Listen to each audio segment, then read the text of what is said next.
which is going to be delivered by Dr. Andy Clegg from Academic Development. I'm Mike Wilson, also from AcDev. I'll be fielding questions in the chat. So as we go, if you've got any questions, please feel free to drop them in the chat, and then I'll get them across to Andy when we get natural breaks in the presentation. Could I also ask that people mute their mics? There will be time for you to kind of jump in with questions if you want to. Would you prefer those kind of vocal questions at the end, Andy? No, if you think it's relevant, Mike, I'll keep an eye on it as well. But they can come if somebody wants to put their hand up as well. As we go through, just chip in. It's an interactive session. It's a shorter session because it's a bit of a direction tool to resources. So it's designed as an information and get you started workshop. So people can chip in and ask all the way through. It doesn't matter. Great stuff. Okay, sounds good. So put your hand up if you want to ask a question via your mic, or if you feel a bit more shy, put it in the chat and I'll fill those across. So this session is on planning resources for active blended learning, and it's based around the UCL model of ABC learning design, and also features the university's principles of blended learning. So I will just remember to press record. I don't have the record button, Andy. Do you mind? No, I've done it, mate. It's okay. I just realised that because I booked it. Great stuff. Okay, I'll hand over to Andy for this session then. Thanks. You can see the level of coordination and planning that goes on here is just marvellous. Right, colleagues, a very good morning to everybody. Thanks for coming along. First starter for 10 in the chat. I like to give my staff development sessions a bit of a silly titles to just get people aroused by the curiosity. So I have 2 questions, and this comes in the chat, please. So first of all, which film does the quote "Alfred, let's go shopping" come from? And can you tell me the link to something blended as to why I've actually put it in? And that will come obvious if anybody gets it. And if Mike reminds me, I will give you the answer at the end. So the aim of this session is largely information sharing to start you off. So I'm the plan with this is a part B to the introduction to ABL session. So if you've come to the ABL session that we ran last night, I know some of you haven't, this fits, but if you haven't, just come to the ABL session. So it's a bit back to front, but you'll get there anyway. But it's to recap on what we actually mean by kind of like active blended learning. And that was a theme that was quite common through a lot of the sessions yesterday, and is the underpinning principles of delivery for blended and online learning at the university, but also to showcase the resources that we've developed for you to help you start planning ABL activities and what Gilly Salmon calls eativities as we go on. Those resources are available to download from a Moodle site that we've actually developed, and Mike is very kindly going to put the URL to that up in a sec so you can actually have a look. We've developed a whole suite of, in addition to the festival, there is now a suite of Moodle resources sitting online, ready for you to go and play with and work through. And they cover everything from the sessions Mike's been running on using the Moodle template. I've designed one on active blended learning. We have ones on student community. We have ones on EDI. We have ones on online assessment. So they're sitting in the background. So my job today is to just signpost you towards those resources and getting you to actually have a look at them. But today also we've got plenty of time at the end to just ask initial questions about where you think you are perhaps in terms of planning for ABL, and any specific questions that you might have or concerns you have, and also to signpost the additional sessions that are coming up this week, because there's a lot left around the tools. And once I finish this one, you'll see that how all those other sessions perhaps starting fitting together. So in the spirit of an ABL session, what I'd like you to do first of all, please, is get your phones out. So my lovely learners, get your phones out. And if you can go to, or if you're on your laptop or sitting on your PC at home, if you can go to menti.com, I'm sure you're all used to Menti now. And the access code you need for this one is 424231. And I must admit, I've been in lockdown so long, that's my measurements. So if you go to Menti, what I'd like you to do just to start with is, from what you've heard so far from Paul, Sorry, I'm just struggling to find my mouse. What does ABL mean to you? What is active blended? What is active blended learning? And let's see if we can get, this is a bit of a recap for some of you that were different sessions yesterday. So think of this, you're starting planning, and I've created some resources for you to go and fill in. So your headline is, you almost need a mission statement at the top of this planning activity.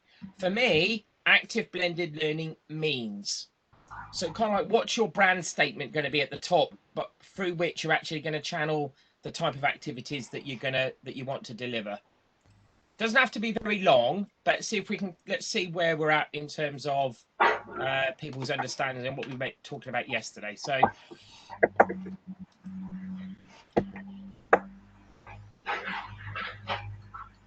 put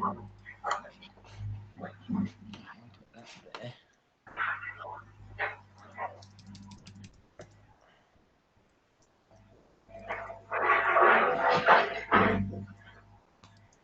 Can I just also ask if people could make sure their mics are muted, please? Because I'm just picking up a little background noise, which will impact on the quality of the video at the end, if that's okay.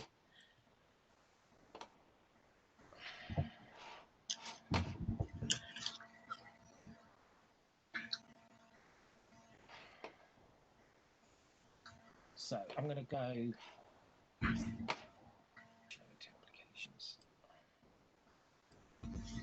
right. So hopefully you're seeing the screen now with the responses actually coming in. So we're beginning to think about, if we relate this back to let's talk about the UK PSF. So the areas of activity for fellowship. At the moment, we're in that A1 bubble. We're not talking about what we're teaching just yet. This is all about A1 and thinking about what is influencing our approach to pedagogy. So we have to have an understanding of what ABL actually is. So let's have a quick peek of what people have put. So putting students at the center of the learning, activities that engage learners in an experiential way to enforce learning, engaging learning environment, lovely. Putting students to go both online and face-to-face. So in the planning, absolutely below, deliver teaching in a synchronous and asynchronous format. So we need to think about the balance on that. Meaningful interaction. So again, there is a tendency this week that we're going to show you lots of tech, and hopefully if you've been some of the sessions already, you've had your appetite whetted by H5P and others. But when we start planning, it's really important that you are driven by the pedagogy first more than anything else. So you are constructively aligned. The activities that you start thinking about relate to the learning outcomes, and that's supporting your subject content that you're going to put in, and it's going to support the assessment at the end. So I'm just picking up I need to cancel that. Right, there we go. So thank you for putting these. So you're on your way. Students take part in activities, e-quizzes. So Gilly Salmon calls these e-tivities, the types of exercises that you actually want to include in the work. Students learn through a variety of activities. So brilliant. Okay, so we're on our way. So that's your headline. So in your head, when you start planning, we're beginning to understand, and right, this is what active blended learning means to me. I'm just going to try and get back to my PowerPoint. Where am I? Sorry, juggling between a couple of.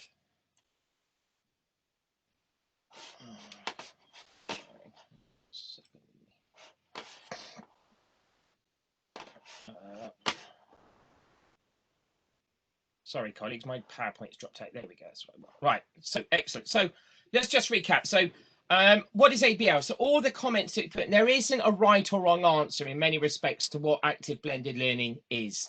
And I think you're all picking up the kind of like the DNA elements of what it actually needs to include. I worked briefly at Roehampton about 18 months ago, and while I was there in the business school, I was responsible for developing their ABL framework and strategy. And when we were doing that, Northampton University really stood out as a place that had adopted the ABL framework quite significantly, met lots of challenges on the way, and have reflected. And actually on Thursday morning, we actually have the Dean of Learning and Teaching from Roehampton providing a bit of a keynote on their experiences of ABL. So it might be worth coming to that. but it's about the balance, student-centered activities, subject knowledge, understanding with the digital fluency. So it's the digital tech that's actually holding it all together. But a mix of activities, different modes. If we talk about Neil Gordon's flexible pedagogy, is about the mode in which we're delivering, the pace in which we're delivering, and also the space in which we're delivering as well. And online now, that's really kind of like how we interact in those spaces has transformed quite significantly, but it's how we translate our pedagogy over into that online environment that we need to start thinking about. And the planning resources have been developed to do that. So if you're at my session yesterday evening, or if you're not come in, you know, I've always kind of like imagined ABL as this, and this is a framework I was, you know, delivering in 1992 as L&T lead in geographical sciences at the University of Plymouth, and standing up in front of a group of staff and saying, well, actually flexible learning, which this effectively is a spectrum of opportunity. So, you know, COVID's come on us, but active blended learning on one end is pure face-to-face delivery, and at the other end, it's fully online. And the Commonwealth of Learning have just published this really useful quality assurance rubric for blended learning, and it's on the Moodle page, so you can actually have a look at it. So my model's on the top, and their take on that is underneath. And what we're talking about underneath is the intensity of the blend. So imagine you've got your Nespresso boxes of coffee, you know, fully online is a 10 at the other end, and at the other end you have a 5 which is slightly weaker. And what you're doing in your planning is picking a point on that spectrum that you feel comfortable with. And that's the most important thing. You've all talked about what is ABL. It's student-centered learning. The students are going to do this, the students are going to do that. But none of you have talked about what you want to do. This has to be important as well. You have to be quite selfish in some respects on this, because you have to think about a pedagogy and an approach to blended learning that you feel comfortable with and that you feel you have the competency and the skills to deliver. We're not asking you to do something you're not comfortable with. Go and find a bit of technology. Go and find an app, Nearpod, Vivox, Padlet that you're comfortable with. You don't have to use everything. In fact, the students would prefer it if you concentrated on a couple and use those in a variety of different ways. Padlet is a fantastic example of things that you can do with. But I was thinking about this last night from a comment somebody made. Padlet is like an egg. How many things can you do? How many things can you make with an egg? Loads, if you've got the right recipes. And it's exactly the same. So perhaps focus your planning down around a number of apps, so the students don't get bombarded with, oh, this week we're going to do that, and then we're going to use this one. And they get a little bit, oh God, we're going to do something new. We haven't used that before. Why can't we just use the same thing? But use them well. And the sessions that we've got planned and you've been to hopefully already this week are just showing you the capabilities of the kit that we've actually got that you can start using. But what's definitely happened in transition is that, and here comes the animation, is that COVID has put us at this end of the spectrum. I know some of you might be coming back in September and there might be an element of face-to-face, but our blend now is more online than it has been. But even within that fully online state, there's different blends that you can actually put in place. To what extent do you want to be synchronous and asynchronous? What types of things do you actually want the students to do? And that is the most important part. What is the learning outcome? What is the session? Where do you start? So it's thinking about that. But the degree of synchronicity, the constructive alignment, that making sure that you are pedagogically led. And again, that's one of our underpinning principles for ABL and online delivery. Think about the levelness as well when you start planning. An online blended learning activity at level 4 would look quite different to perhaps what you might get them to do at level 5 and what you actually might get them to do at level 6 and possibly at postgraduate level as well. So it's about introducing students into that. So one element of your planning is got to be, how are you transitioning students into your approach for active blended learning? Don't expect them to get it straight away. They may have never done anything like this before. So how are you actually going to support that transition over so the students are comfortable with what you're actually asking them to do? How are you going to make sure in that space that you are meeting requirements of EDI and recognizing the diversity of your learner groups? So that's really important. And again, this week we're running some sessions to support that area of activity as well. So you're making sure that you're comfortable in all these different spaces. And also student co-creation engagement. One of the most important elements of ABL is that it's team approach, but there is a dialogue with the students. You're going to be creating some really engaging materials. And I don't know about you, but I'm getting a little bit fed up of reports in THO, the government dumbing down degrees and stuff like that. I think the level of thought that has to go into delivering online will put us on a much higher plane when we kick off again in TB1. And I think when you talk to colleagues and we see the resources that's been created and what people have, the questions we get back and the feedback that we get back, actually the resources and the experiences that the students are going to get are going to be incredibly engaging. And here's the question, if anybody was with me last night, I just wonder, anybody, why have I put a slide full of sweets on? Anybody?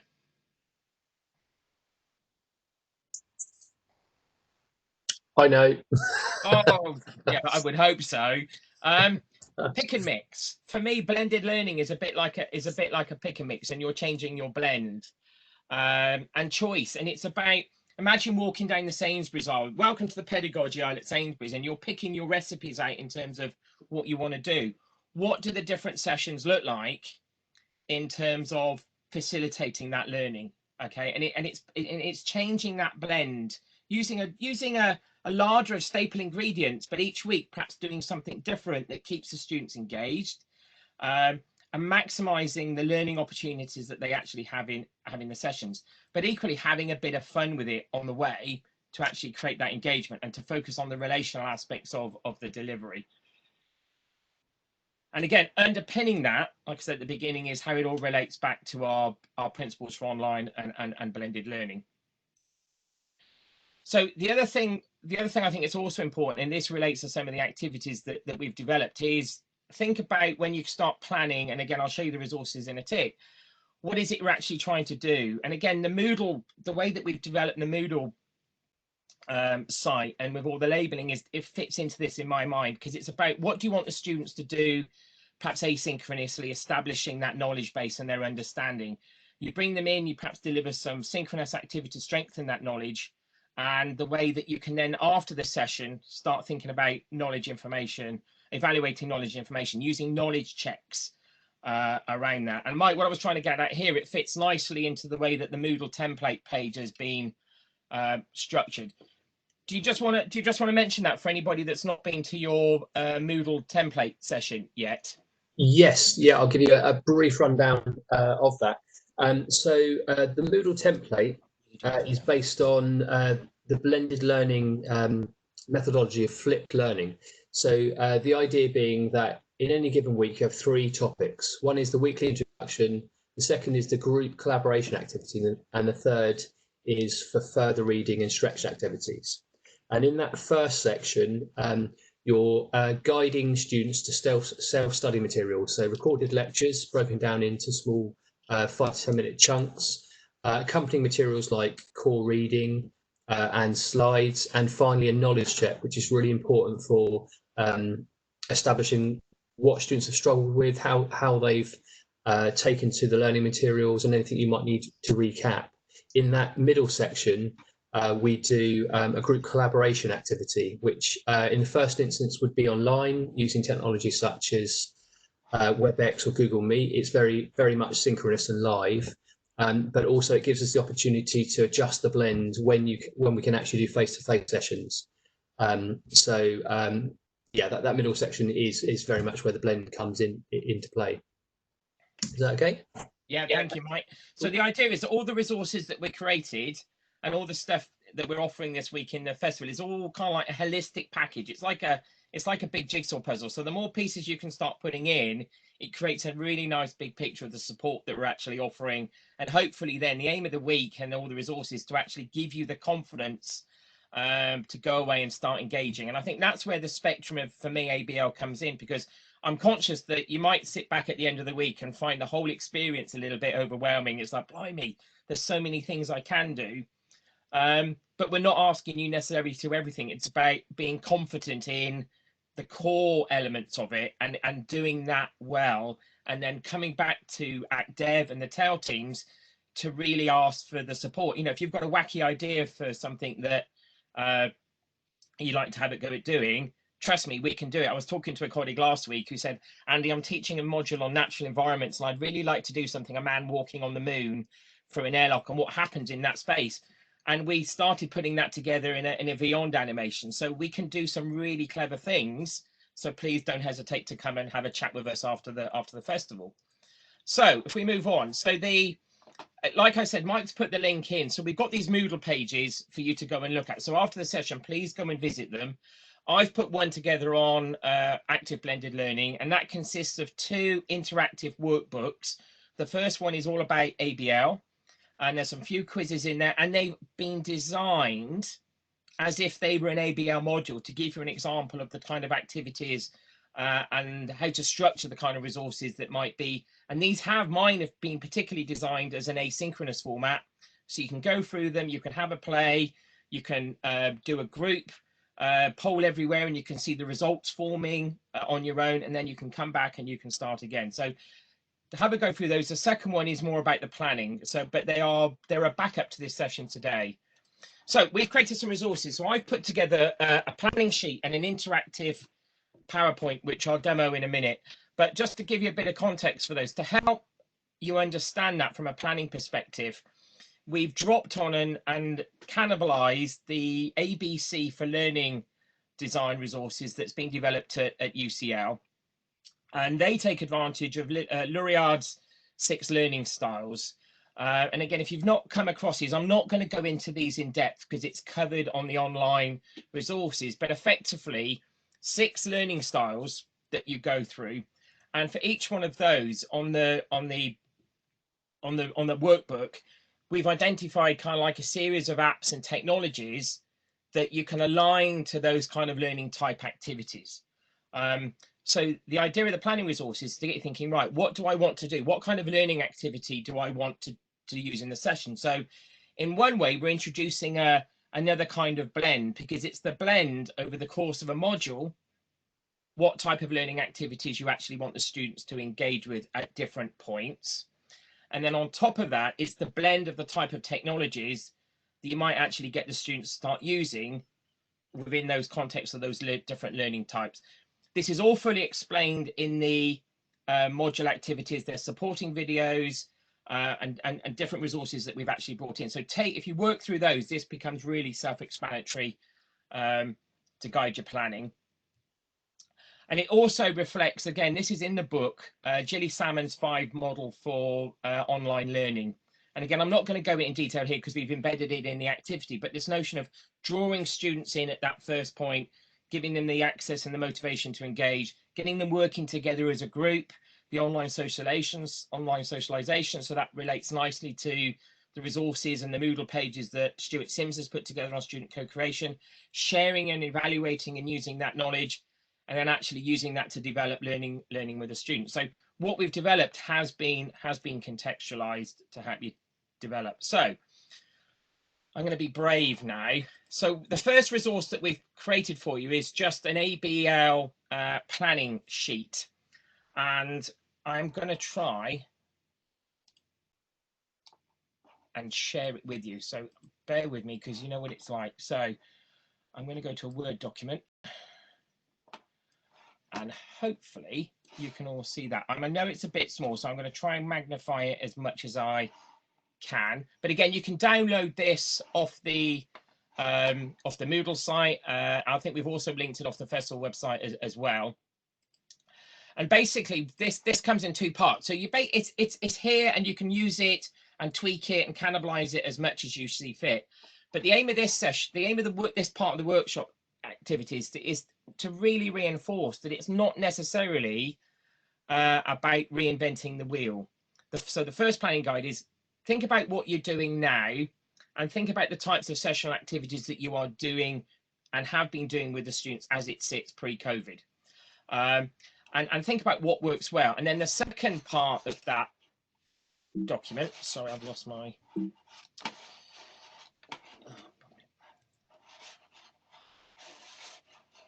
document, sorry, my mouse froze for a second there, is thinking about for the learning outcomes that you've got and the relating sessional activities that you have above, what could you do? What components?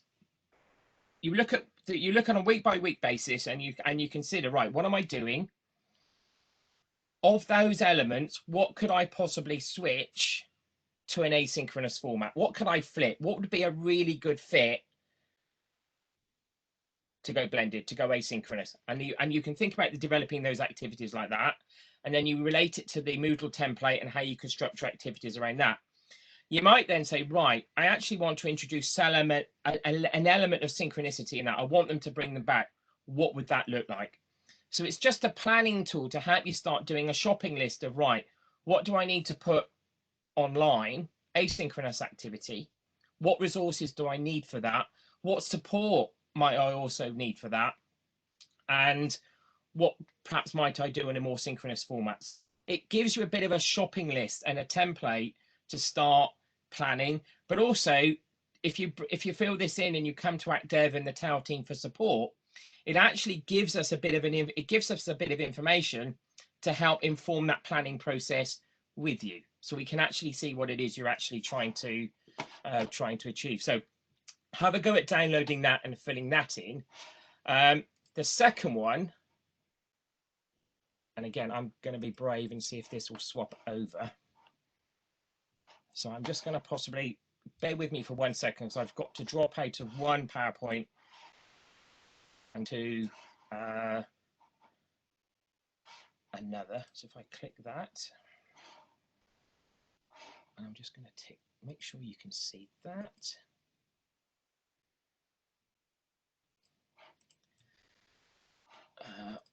Actually, I'm going to share my screen because it's right. Can you all see it? This has been designed. So this is like an interactive toolkit that I've designed in PowerPoint. Mike, can you see that all right? Is it showing? Yes, I can. Yeah, it looks good. I know it's a bit small, but I'll try and blow it up. Okay. So basically, what I've tried to do is the ABC project has created lots of resources, but it's quite static.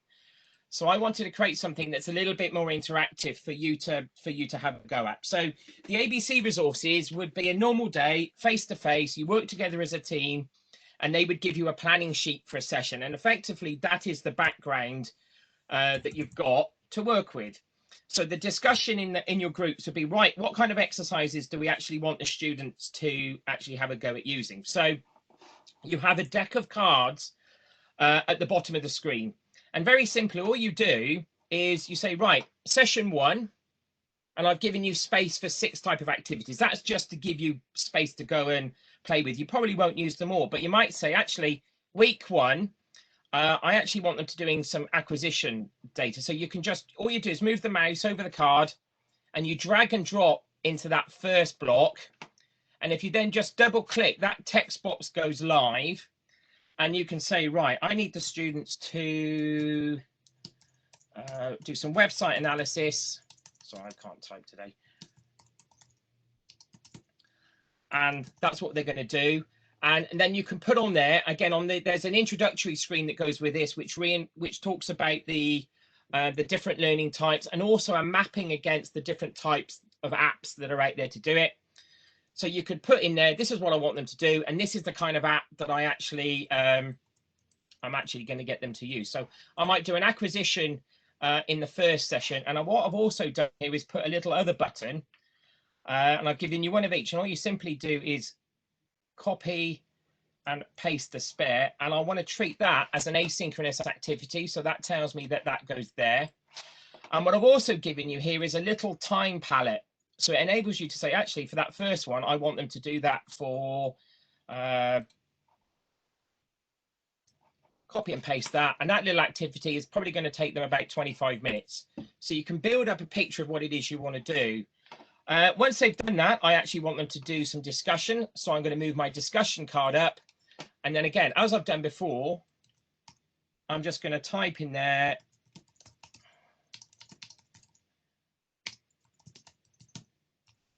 Oops. What is you actually want them to do.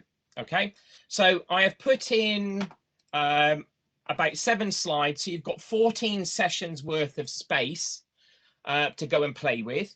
So it runs in it runs in the editing mode. So don't present, or else you won't be able to move things around.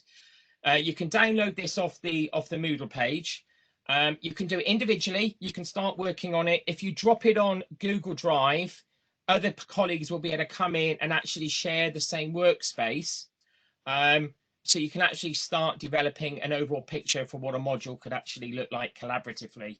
And I think one of the lessons from Northampton, and one of the key elements of one of their principles that they came up with, was that the team working element around the design was really important.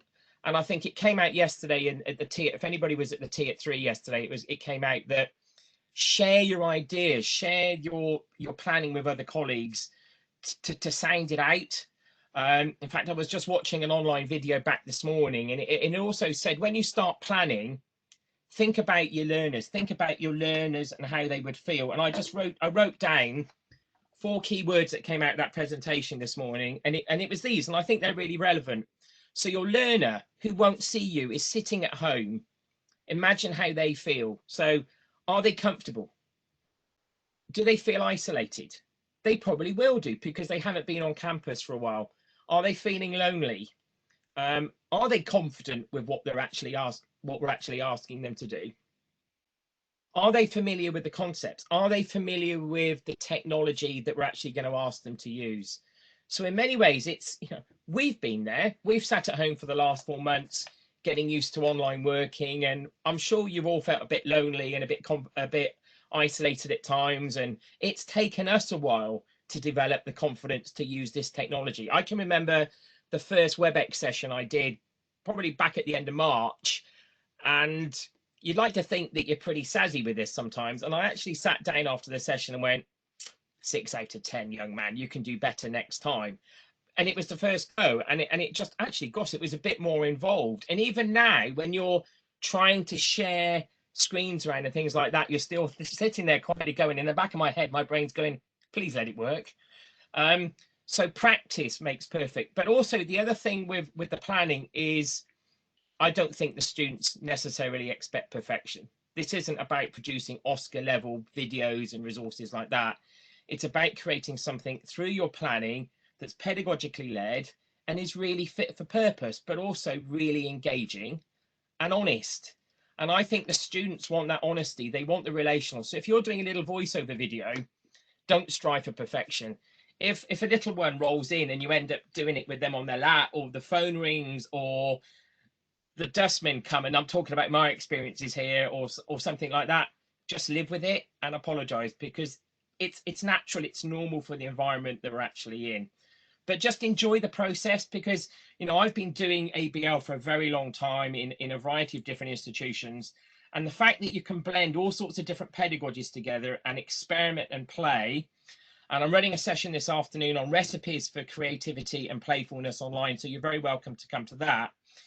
By pulling all these different ingredients together, you come up with something that's absolutely really cool and really exciting. And if you're motivated by the planning that you're doing, that sense will go over to the students, and that you will start getting that reciprocal relationship back and that feedback. And maintaining that dialogue with the students is an important part of what we're actually trying to do. And remember, it also fits in. Remember, the other important thing with the planning is, don't forget what we have already. So we have the Portsmouth hallmarks. How are we going to get those right? How are we going to still make sure that we're doing stuff online? We still have these aspirations. We still have these strategic elements that we want to deliver. It's just how we translate that process online to deliver something that's engaging for the students. Mike, I think, to save me having to fight my way back to my original PowerPoint, that's probably the nuts and bolts in terms of the direction setting that I want to do. We've got to fight. We're into a lunch break, so if anybody's now got any questions or would like to talk through a little bit more, let's perhaps just use the final bit of time to just have that conversation, if that's all right.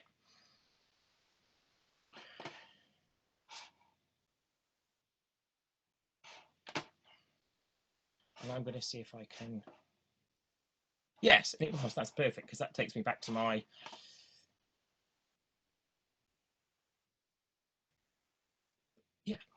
working? Oh, there we go. I can't see the chat.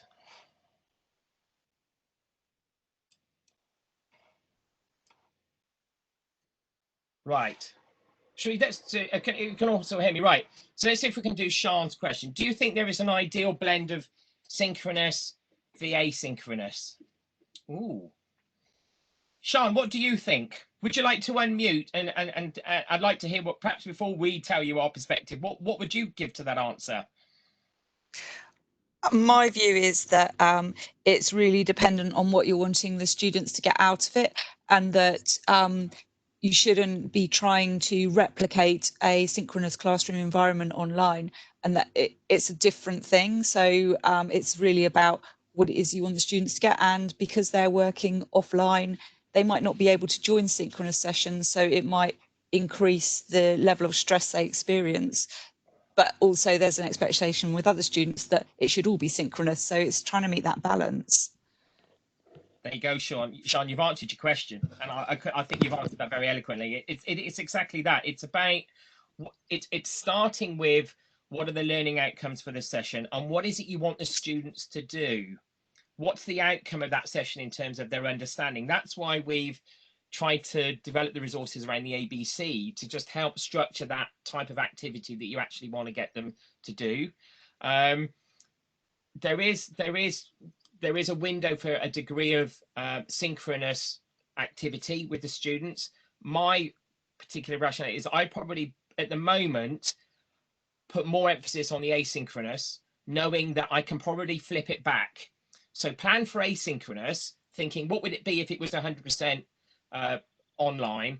But what you've then got is once you've created those resources, you can probably switch them back and slowly start bringing in a little bit of synchronous development as we probably come to the other end, as we come out of the crisis.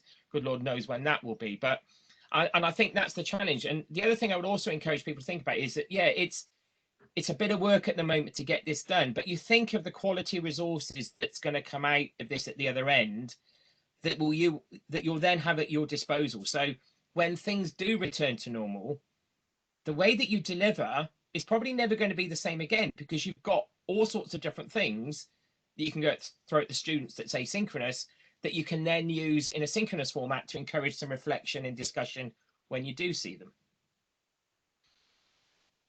Anybody else? What does anybody have any particular concerns or challenges about the planning process or actually putting things together? Andy, can I just say something here? It's Andre here. Hello, Andre. Hi. In the old format, we used to talk about in classroom and out of classroom activities. Now, the question is, when people start talking about synchronous and asynchronous, is to be clear in your mind, under normal circumstances, when you do the alignment, what would you have done out of classroom and in the classroom? And in this format is what alternative do I have to create the out of classroom or the out of space, if I can use that word, activities. Is it something that will work? Is it valuable? Is it fit for purpose? And I think one of the most important things here, when you start looking at that and put your cards together, is do the things that I am engaging with aligning with the learning outcomes? Indeed, and again, that message is embedded in the resources that we've actually put on Moodle, and I think that's really important. That everybody's been teaching for a long time. It's still the same principles. It's still the same approach in terms of that. When you design a module, what's the learning outcome? It's just that at the moment we're just translating this into a different space, and that different space creates a different way that we have encounters and relationships with the students. But I think even within that space, and again, that's the aim of the session I've got this afternoon, and I hope it's coming through some of the workshops we've had already, is that you can be incredibly creative in online spaces. I'm a Lego Serious Play trainer, and the beauty of a Lego Serious Play is that you get big boxes of Lego out and you do it with students in a room. That's the whole point of it. But actually, you can do Lego online. or they can play online. Students can go and raid a Lego box if they got it, or they can get some toys, or they can draw pictures, and they can be very visual. And if you just create a Padlet using the right boards and the way it's structured, you can share that same story online. We did it for the Service in Excellence program that's offered by HR earlier in the year, and some colleagues are drawing pictures about their plans for what they were going to do, and they're sharing them, and other colleagues had raided the kids' toy boxes and had done their own little Lego builds at home and were literally just sharing them online. And we were still getting the same stories that we would have had in a face-to-face workshop, no doubt about it. It's just that we were doing it online, but the outcome was exactly the same. We just used a different set of ingredients. And if anybody, you know, I'll joke you, but the 1970s coffee advert with Gareth, you know, shake, shake, shake, you know, what's your blend? And that's what we're doing. How do you want to vary it? And that blend varies for everybody because it's going to be influenced by your learning outcome, but what it is you're also teaching, and what that actually looks like. Has anybody got any other comments? I've noticed we've got 44 people in the room who are very quiet. Any comments, anybody? Have we missed anything from the festival? You've looked through. Is there anything that we haven't put in that you'd like to talk about, or we can cover by the end of the week? Or how do you think your own perception of delivery is beginning to change as a result of some of the sessions that you've been to already? Greg, thank you. Good question. Right, how do you bring along the poorer learners and mitigate the risk of losing people along the way of transition to ABL? How do you bridge the gap that exists between those who accelerate? Right. That is a very good question. Poorer learners. Okay. I think, and Mike, feel free to jump in this one, but I often, this is my analogy sometimes of my learners. And, you know, being a system, imagine you're on a motorway and you've got some learners that are in the outside lane and they've gone, bye, we'll see you there. You've got some learners in the middle lane that are tootling along and they will get there in the end. And you've got some learners on the inside lane. In fact, they're still in the service station because they haven't left yet because they're not confident enough to start that journey. So the challenge with our learners is wrecking that diversity of different types.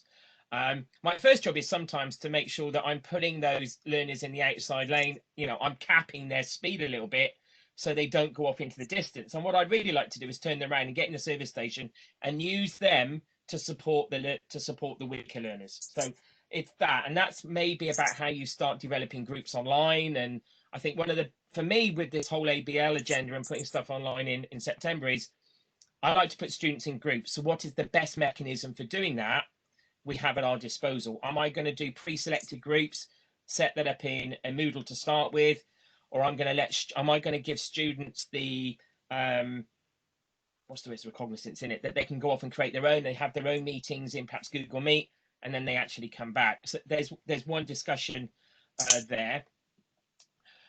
Sorry, my brain's faded. Where was I going next? But bringing those poor ones. But it's about creating. If you've got asynchronous resources, it's the timing on that with clear instructions. So, for example, I ran an ABL session last night because we had a problem in the morning, and it was based on one of the activities. So if you look through the activities that we've created, I think the very nature of the activity that I've created will perhaps show you the answer to that question, because where I've introduced a poll everywhere question, I'm conscious people won't know how to use poll everywhere. So what I've put in is a little how-to video to actually go with it. So if somebody's not sure, and I think this is the beauty of async, you can add in those extras. This is where the content capture comes in. And content capture is not about, you know, recording an hour. It's about putting together snippets of information where they're needed to help students clarify and understand what it is they need to do to succeed. And yet the stronger students perhaps might not use them as much, but those weaker students, the value of the knowledge check activity to make sure things are being done, putting a time stamp on some of the activities so students have an understanding of how long it's going to take to do something is also a useful idea. But also at the beginning, perhaps the most important thing is to have that conversation with the students, to tell your own ABL story to students when they start your module. If I was teaching in September, my first session would be, hi guys, Lovely to see you back. It's difficult and it's different this year, isn't it? But we're going to have fun, and this is how I've planned my module. And I would almost give them a how to do this module fact sheet on. To do this module, we're going to use these apps. This is the software. This is the ingredients that we're actually going to be playing with. And this is what we're going to do. And I would probably do a charter in the first session and say to students, look, it's online. What do you want from me to get you through the next 12 weeks? What's going to be really important to you? And I would allow them to collectively come up with 4 or 5 different elements. And then I'd say, right, you've had your 4 or 5. Now it's my turn. This is what I expect from you. If we're going to be successful and it's going to be engaging, we're going to have some fun. This is what I need you to do. I need you to engage in all the activities. I need you to get stuck in, and then I need you to ask for help. Don't suffer in silence. Engage, get the most out of it, and reflect. But create that dialogue at the beginning with the students and create those expectations. And it's amazing what happens when you have that conversation at the beginning. Can I jump in at that point? Please, Mike.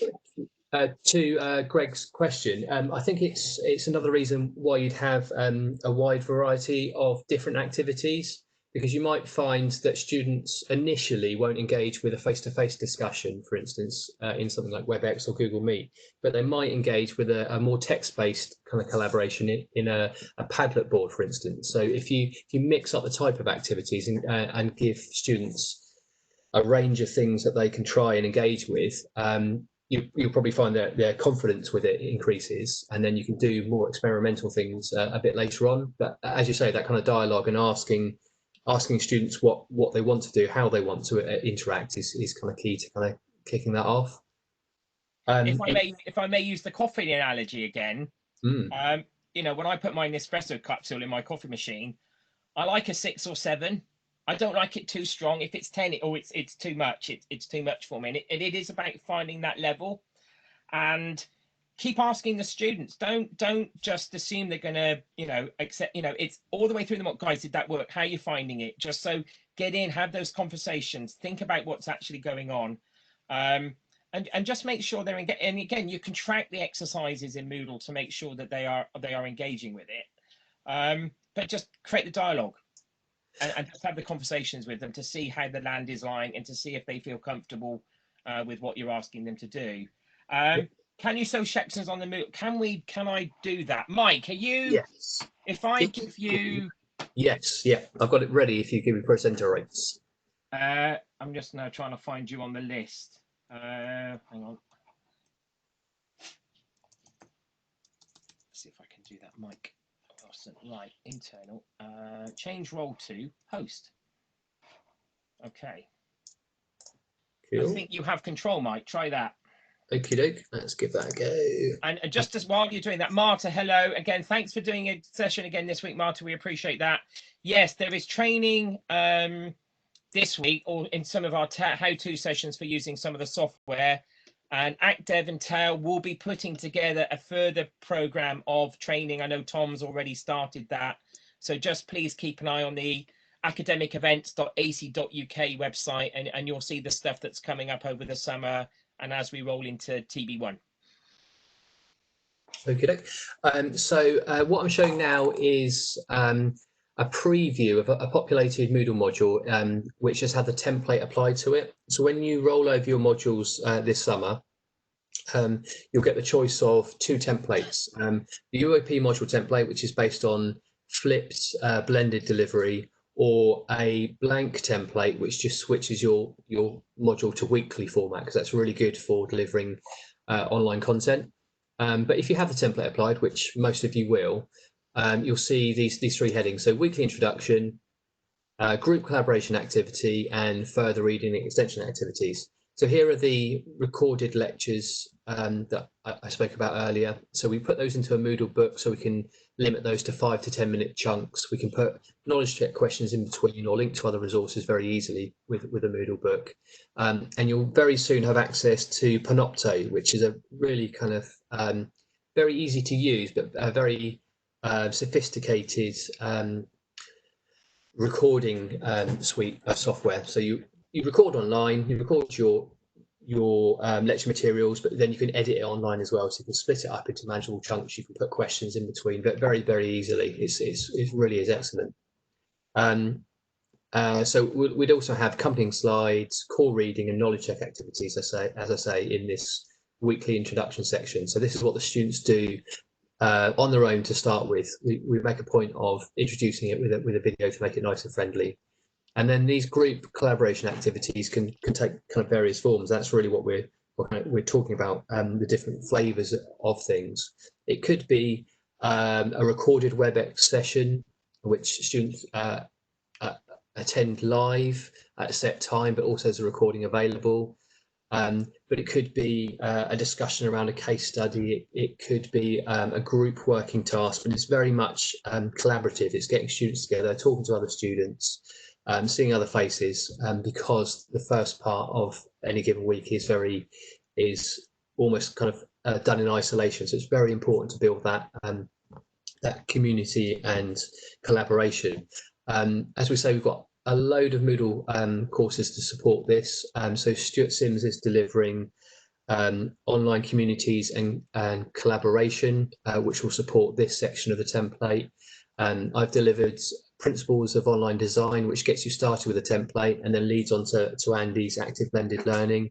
We've got content on assessment and feedback, equality, diversity, and inclusion. As I said, that there are 6 courses you can take on that, and we've included the link further up in this. Mike, chat. could you put, sorry to interrupt, could you just put, is it possible that you could just go to our landing page for the 6 modules?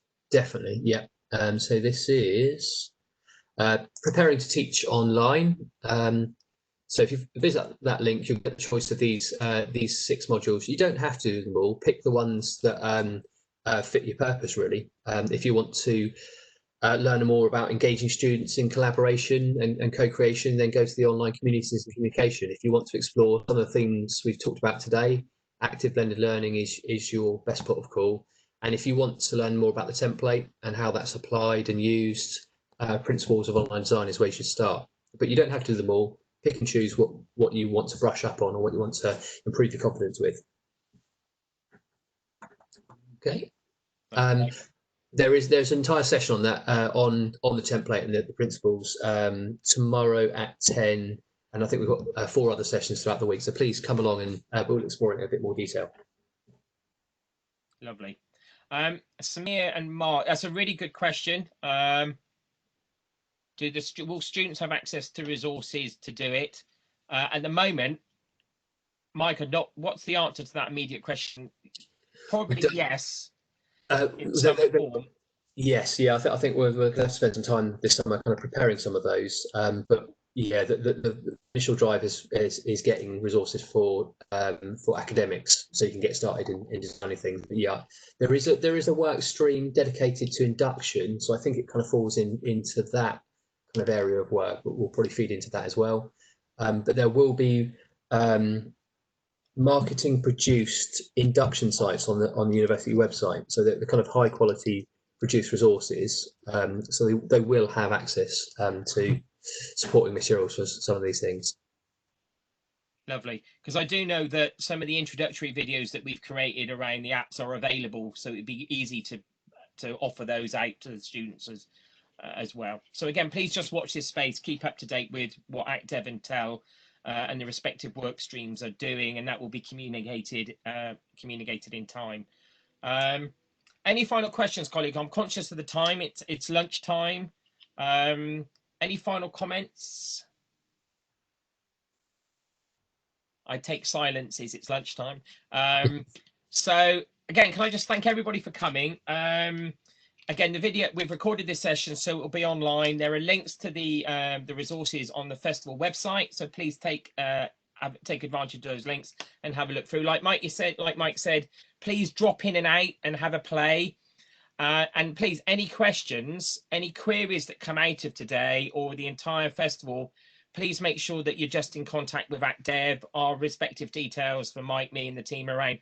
Please, and it is, we like, well, I like wacky. So if you want to do something different and a little bit left field, then come and have a chat, because that's what we do really well. And again, that's my session this afternoon. So I hope you find the resources useful. I would really appreciate some feedback if you get stuck in with them. And again, the planning resources that we got on the Moodle page offer that opportunity for you to put back in some of the things that you've actually done, so we know that we've actually had an impact. So best of luck with it, but please, you'd be absolutely fine. There is some brilliant practice at Portsmouth, and just be creative, have fun, and come and seek help when you need it. And thanks for coming, and look forward to you at the other sessions running during the course of the festival. Cheers, Mike. Cool. And yourself, mate. See you later. Well, Now I'm going to tap the host.